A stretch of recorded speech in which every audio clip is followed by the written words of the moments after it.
It is now a rule for each and every worker or employee at a health facility to wear personal protective equipment at all times. The distribution of these from our medical depots to health facilities and districts is continuing. As the Eastern Cape Health Department, it is our wish to have the option of self-quarantine as a choice, to be reviewed, of course, as we have realized that some people are not as disciplined when it comes to this choice. The Department of Public Works has already identified and prepared public buildings for mass quarantine in addition to available quarantine and isolation spaces in our health facilities. Ladies and gentlemen, it is not all doom and gloom, as the number of recovered cases is noticeable. However, we remain concerned about the vulnerable groups, especially those with pre-existing medical conditions and the elderly. We have scientific evidence that funeral gatherings are a major contributory factor in the increase of positive cases in our province, which, as of last night, stood at 220, with 4 confirmed deaths. The breakdown of positive cases as of April 16, 2020 is as follows. Buffalo City Metro 91, and 72 of those is solely from the Westbank prison.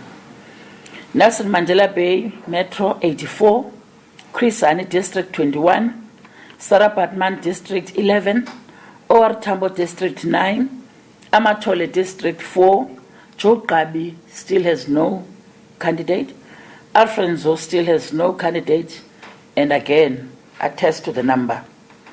A total number of 142,326 has been screened in the province since the mass testing campaign started, while 3,413 tests have been done as of the 15th April 2020.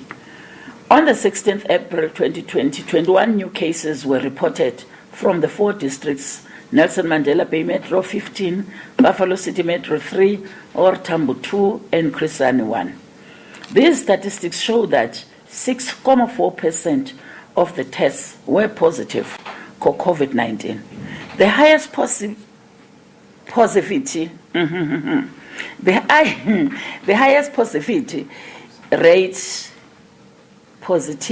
rate was seen in Chris Hani, which is 12.4%. I'm sorry about that. Followed by Buffalo City Metro at 8.9%, Amatole 6.5%, and the other districts. However, the increase in the number of the positive rate is due to an increase in the efforts to identify all individuals exposed to COVID-19 virus and provide necessary interventions to halt the spread. These are the fruits of the efforts by the government of the Eastern Cape. Whilst we are worried about the increase in the numbers, we must also appreciate the impact of the government's plans and interventions to flatten the curve. We do not want a situation where we will continue reporting positive cases and deaths. It is for this reason that we once again wish to call on our people to adhere to the current lockdown regulations. The coronavirus is a reality and not a myth. It has been imported into our doorsteps, and our people need to stay indoors to protect the most vulnerable groups of people. We call on bereaved families and communities to stop organizing funerals with large numbers of people, exceeding the stipulated number of 50 mourners. It is for this reason that we wish to call on everybody who may have attended a funeral and suddenly develop flu-like symptoms to immediately contact our 24-hour toll-free number 0800032364 to leave their contacts or addresses for easy tracing and follow-up by our teams. This is important, as it will help us to get to people faster, screen and test them so that they can get the medical assistance they need if tested positive. The department and the office of the MEC have been inundated with calls and video footage from concerned citizens complaining about movement of people in some areas. We've also noted a very disturbing total disregard of the lockdown regulations by the youth, particularly in the rural areas, where police and the army have had to stop soccer tournaments in villages like Bazia in Tata, Kwambiza, Xulu, Ngwenyane, and other villages in OR Tambo. This is reckless and puts not those playing soccer in danger, but their families and their communities at large. This selfish behavior is condemned in the strongest possible ways. We cannot have a situation where some people are running around freely while we're on a lockdown. If people break the regulations, they must be dealt with decisively because people's lives are at risk. This is why the department welcomes the arrests effected by the police against those who have contravened the national disaster and lockdown regulations. We also welcome the arrests effected by the police against funeral organizers that existed 50 mourners. Abantu bakuthi ingathi bava ngegusha emnyama kuba bayaqhubeleka besenza ezi zinto kuthiwa mazingenzeki. Andazi ke noba kudelela umongameli nokokuba nako kungaxabisi ubomi babo kunye nabanye abantu. In conclusion, we've also noted some criticism of how the Eastern Cape has managed this epidemic from some quarters of society. We want to assure every Eastern Cape citizen and those in other parts of the country and the world who call our beautiful province their home that we are doing our best. When we are not conducting interviews or have cameras wherever we go, that does not mean we are not working or our dedicated health professionals are not hard at work doing the best to save lives. We appreciate and welcome constructive criticism, as this is not a government problem, but a societal issue that needs all hands on deck. The key message remains that of personal hygiene, washing of hands with soap for more than 20 seconds, or using hand sanitizers, as well as keeping social distancing at all times. Just like President Ramaphosa said, we will beat this coronavirus. But we need everyone to play their part and stay at home and only go out when going to buy food and other essentials. Thank you very much. Thank you very much. Ladies and gentlemen, MEC is joined by our epidemiologist, Mr. Thomas Lamini, as well as our DDG, Ms. Nomalanga Makwetini. I will now give you an opportunity to ask questions. Any question from the floor? Daily Dispatch? This is about a report that in Ekwatala there is a BNB owned by MEC for Transport, Tikana Kutiwa, or her daughter. So apparently 14 people are quarantined in that BNB. Want to know how much the health department has paid that BNB and what was the criteria? Was that BNB handpicked or did you just go and appoint to employ her BNB? Next question. Yes, sir.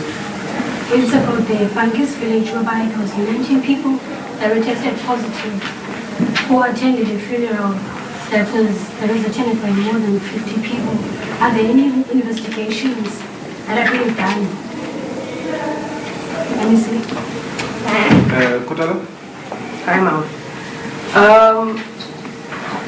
I could be wrong, but there was a strong association that was made on health, hygiene, and the virus.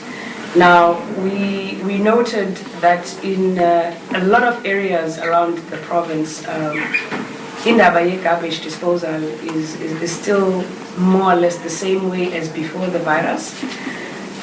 From a health perspective, I just want to find out what's being done about that, because we have a situation in Southern currently where there is an individual that tested positive to corona, and the residents of that same premises, they dispose of their garbage right on the street, where it can be accessed by animals, it can be accessed by homeless people, meaning they can touch the same items that might have been touched or were touched by people that might test positive. So just want to find out, in terms of there's children there, there's homeless people, are we tightening our schools in terms of the hygiene aspects? I know we can't force people to live a healthier and cleaner life, but in terms of garbage collection, are we tightening our systems around that? Ray. Mr. Ray. Can you talk through? Yeah, I'm here. Can you hear me? Yeah, can you take one question from you? Yes, can you hear me? Yes. So, Go ahead. MEC, can you just run through the processes of verifying infection and death and how those processes interact with the national reports that are presented on a daily basis? Because there seems to be a disjuncture between what we know on the ground to be happening in terms of infections and deaths and what is reported nationally. Thank you. Can we take another question from you? You have another question? Well, yes. Can we also get an idea of the lockdown provisions that have been made for people who are not able to self-isolate? Where are those spread out? Are they ready to receive large numbers of people today? How will that be managed? Over to you, Anissa. Thank you very much.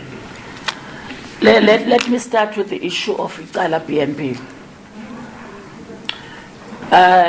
In this session, I would love you to believe what I would say in terms of this story, that as the Department of Health, we had the story maybe where we are as the head office equally as you had it.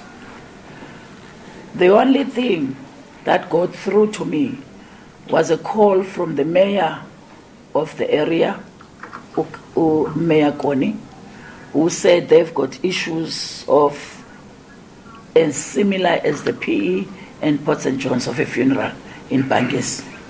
And out of that, there are people who have tested positive. And she was asking for a quarantine site. And I said, fine, but why a quarantine site if you are already saying they are positive? Because people who are quarantined are people where you are wanting to isolate them and test them so that you can be sure that you are able to release them on the basis of them being positive or rather that they are negative. Secondly, when they are tested positive, it is only then that you are able to take them to isolation, whether it is self-isolation or confined isolation as to maybe in a hospital.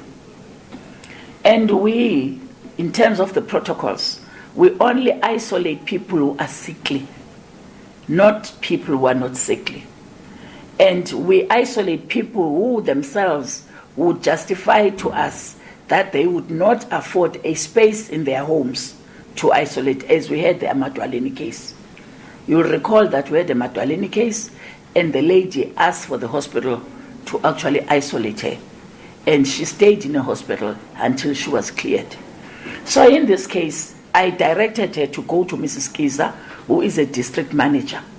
Remember, cases happen in districts. So a district manager must then come on board. That's where I left the issue.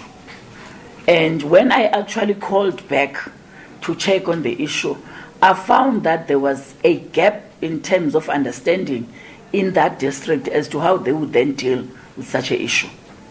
The next I know was that people have already been put up. Department of Public Works, which all of us know, President declared that Department of Public Works must deal with the issues of both accommodation and ensuring that there is enough space for people outside hospitals. Let me speak about our own approach. When we've got people as the Department of Health that are actually found, we have actually gone down to identify 2,000 beds around the province. And in those 2,000 beds, we've actually taken out 240. All those are then ICU beds. And the rest will that be isolation beds. And these beds are in almost all the hospitals to an extent that we've decanted some hospitals where we would take a hospital close to each other, maybe by 10Ks, decant the other one to be empty, and actually dedicate it for COVID-19, for both situation, isolation, and ICU. So in that case, I would not be the best person to respond to how that was actually acquired, and at the end of the day, as a province, we've got a disaster management center. All issues that are happening because of COVID-19 are actually assumed and qualified to be disaster related. So the issue will go to that, and the disaster fund has been set up equally from Treasury and maybe efforts around the province. So in a sense, I want to believe that I've covered that, and covering that, I would want to say, in terms of the funeral in Bankis, obviously, whether there's been any investigation might actually apply in the same way where we found people who have actually contravened the regulations. I am sure if we go to the JOC and we can actually get direct to knowing from public safety or safety and liaison as to what has happened, then we might get the full story as to whether there's an ensuing investigation currently going on. Remember, it is not only health on the ground, but rather an integrated approach in terms of the services as provided by government. That is actually one playing its role, and all of us will play our roles, different roles. I would want to speak on the issue of garbage. Let us remember and recall that we go back to the Constitution. The Constitution is giving schedules in terms of functions of both municipality, local, province, and national. And the issue of garbage management is about waste management. And it is precisely designated in the local municipality. Therefore, the issue that has been asked about Southern Wood and the fact that it is dirty, it is a matter that is under the Buffalo City municipality. Not that we do not care. As the province and as the MEC's office, I chair the Provincial Health Council. And that Provincial Health Council is made up of municipalities and them speaking to the issues that relate to environmental health, relation to how we operate. It is a matter where they judge us, they commission us, and they warn us, and they even close our facilities if we're not really there. So we, time and again, particularly myself, would actually speak to one area in our departments. There's a designated area where we would actually want to have them talking to the municipality and that the municipality do its work. But it is not easy. If you go there, you'll find that there are three areas, that the three spheres of government are interdepartmental, distinct, and independent. So to a certain extent, there are areas where you really cannot force them to do something, but rather speak to them, conscientize them. I do accept the fact that we do have a patient in Southern Wood from the correctional services. Fortunately, she's doing very well with her daughter. We are in touch, we are monitoring her, whilst we know under the issues of occupational health for correctional services, they're taking care of her and her private doctor. I would want to start to say the issue of children and homeless. The Department of Social Development has taken care of the homeless who are roaming around the streets, but we still see them. So naturally, it could be a case of those who don't want to be tied down because there are regulations. They won't be allowed liquor, they won't be allowed to smoke in those centers, and some of them obviously do have a way to get out. And those centers are not designed as prisons where people are actually locked in completely in terms of security. So it is possible that we still see them in the streets. But with about children, talking about children, children should not be, are not supposed to be in the streets where there's a total lockdown. Then it suggests that parents themselves are a bit careless about their own children. What I want to talk to is the last issue, and I would deliberately give it to Mr. Dlamini, to deal with the issue of the verification of deaths, and that sometimes as the Eastern Cape, though I want to believe we've sorted it now with National, and she will speak to that and the whole issue of talking to statistics, the gap in terms of that. Over to you, Mr. Dlamini, on that. Just 1 second, Mr. Dlamini.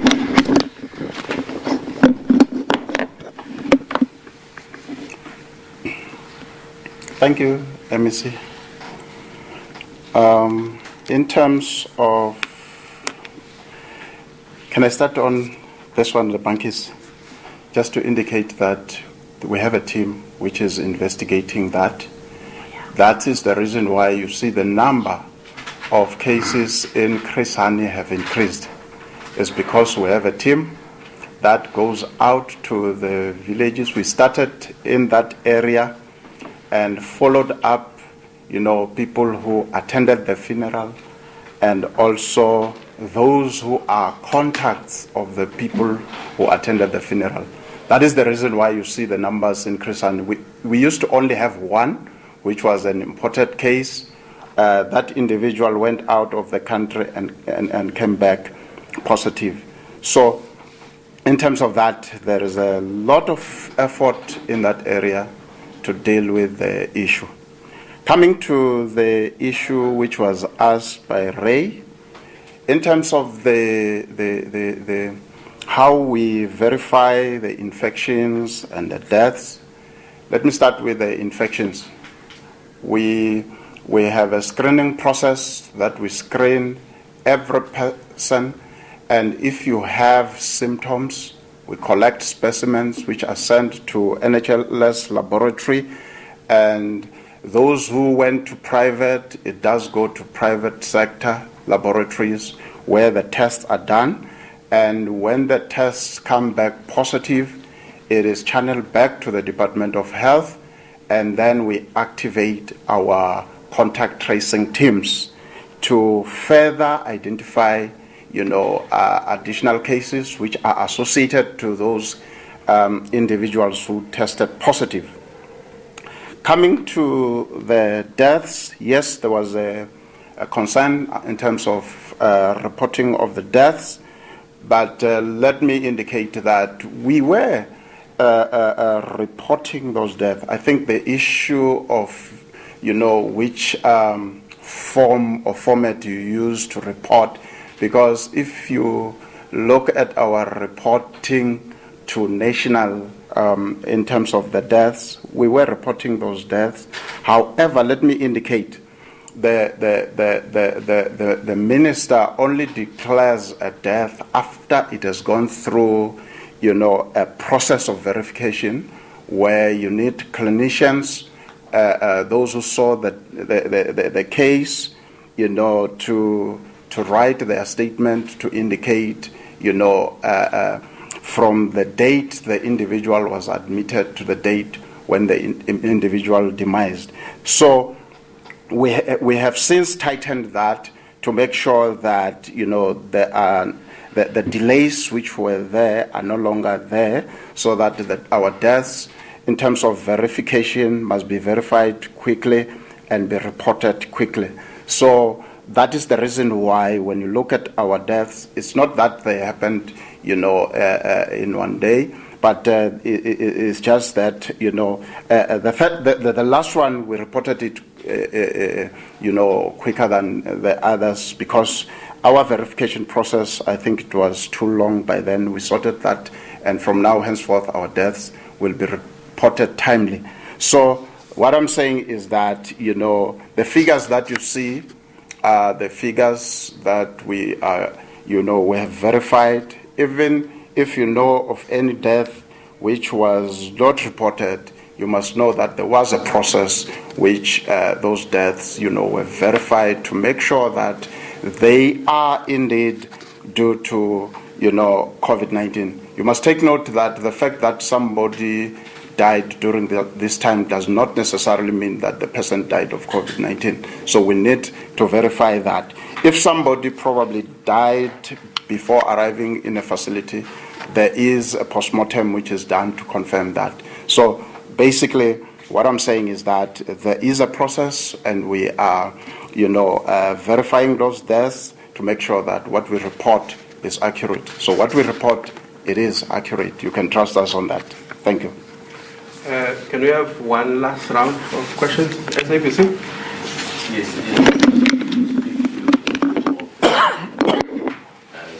Quarantine choice that I can you please just give us clarity on that one. And also, I don't know if that is possible, if you can give us in just pause that there because we just want to see what the government, is the department fighting a winnable battle in relation to this COVID-19? If you can give us that one in its point. Second question? Yes, sir? MEC, you mentioned that you only put people who tested for COVID-19, you only put them in B&Bs once they've tested positive or once they become sick. So what about those 5 people who were in B&Bs in Libote and Port St. John's? Their results came back negative this week. So we'd like to know why there's a difference between that case and people who are quarantined at the MEC's B&B in Ghana. MEC, a week prior to the first case at the West Bank prison, the Department of Correctional Services assured us that everything there was in the state that it's supposed to be in terms of prevention methods and measures. I'm not too sure if that was actually true looking at where we are now. We have some sources inside the prison that say that there are sections of the prison where there hasn't even been education on the virus itself, that a lot of the inmates, what they know about corona is what they hear from people from outside. Issues of safety gear have also been questioned because a lot of the inmates say they don't even know what this mask looks like. From the Department of Health's side, how sure are you that inside there now everything is as it should be in terms of preventative methods, in terms of protective gear, in terms of preventing further infections within that system? Hello, Ray. Yes, MEC, 2 questions. I'd like to follow up on the last question because it's quite a critical one. So how much interaction is happening with the Department of Prisons generally, not just in respect of West Bank Prison, but all other facilities which are clearly now under threat of infection? How assertive is the province or National Department of Health being in checking the processes that are underway at the prisons? The second one I just want to raise is again around death figures. So the NICD has given guidelines on how to handle the bodies of people who have died and who have tested positive. When there's a delay in the death figures being confirmed, there's a suggestion that maybe those bodies are not properly being handled as COVID-19 deaths, which has implications for everybody else down the line, including the families who may receive that body. Do you want to comment on that? Thank you very much, Ray. Over to you, MEC. Thank you very much. Let me go back a bit. Let me start differentiating between quarantine and isolation. I think it is important because there's a lot of confusing the 2 processes. Quarantine is not when you have already tested. It is when you have a specimen. Let me make an example so that it's clarified. Here in East London, we had people who came from Germany, and we were worried for them to immediately go back to community when they're coming from a source country, which is Germany, on COVID. We then put those in quarantine. And quarantine would be an area where you still follow the issues of ensuring that people actually are staying and are keeping distances and are actually keeping to masks, temperatures are taken so that you can be sure, in a sense, that they are really COVID-free. When you put those people in there, you are putting them under strict monitoring, where in the morning, in the evening, you'll be taking temperature tests to check whether they're not picking up any temperature and educating them to report immediately any sign, whether it's persistent headache, whether it's a runny nose, or whether it's whatever. Because what you are trying to say, you are saying we want to test you before we integrate you in the society. And you then take tests. and you monitor them, the fact that they come back negative, if you have agreed that you are going to keep them for 14 days, remember, the virus itself incubates. So during the incubation period, it will not show. So you might test a person when he arrives that this person is negative, but on the basis of travel and everything else and understanding that there's incubation period, we put them under quarantine. Before we release them on the 14th day, we test them again. We test them to ensure that they are really negative. That's one part. So I think by now I've clarified the quarantine process. The issue in Bangis village is not quarantine. Those people are positive. They have already been tested. And those people, therefore, are isolated on the basis that in their homes do not have sufficient space to self-isolate. They may be having children, they may be staying in one kind of room or a room you can't separate and actually create a special space for the person. Therefore, for those candidates, you would take them into an isolation area where you ensure that they don't mix in whatever way with negative people. Amongst those, if they test positive, but they are lucky not to be sick, you will not take them to a hospital. You will leave them in an isolation outside the hospital. All right, that's the Eastern Cape Health MEC there, Sindiswa Gomba. Just clarifying with regards to some of the numbers that are coming out of that province, talking about 220 confirmed cases of COVID-19 and 4 confirmed deaths. He was also talking about the over 3,400 tests that has been done as of the 15th of April. We'll get more on that story in a short while. At this time, we want to say goodbye.